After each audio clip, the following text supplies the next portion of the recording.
and the impact that my coach had on me and the impact that you have on every young man that you affect. And we all worry about winning and losing games, but those guys are dependent on us. They care about us.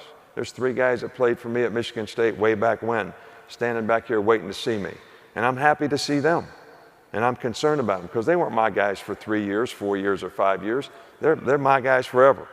And that's the way we all should feel about what we do. Because we have a responsibility and obligation to help these guys. They need us. I mean, how many guys do you coach that have 2 parents in the home? How many guys do you coach that don't have any parents in the home? So, you know, that's us. That's who we are.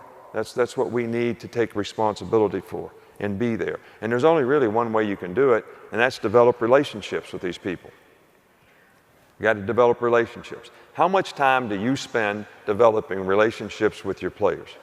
You know, if there's one thing different about our team this year, is I don't think our coaches spend enough time developing relationships with the people on the team. It's the biggest difference in our team. And you know what?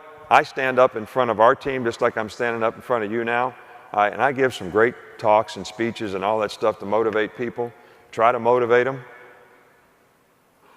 But, you know, they find out at all these, you know, big religious things that they used to have, you know, where they had, you know, all these great big revival meetings and all that kind of stuff, and they thought that's why people joined up.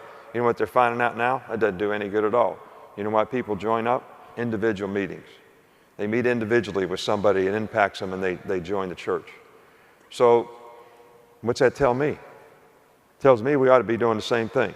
I'm going to talk to a group of guys. They may or may not listen. I may make all the right points. But if you make it about them and you sit down and have a relationship with them, they're going to respond to you. Because these players don't do what you tell them just because you tell them to do it. They don't do that anymore. I would do that when I played. They don't do that anymore. You got to have a relationship with them. They got to trust you. They got to respect you. And you got to build that. Can't just say, this is what you're supposed to do.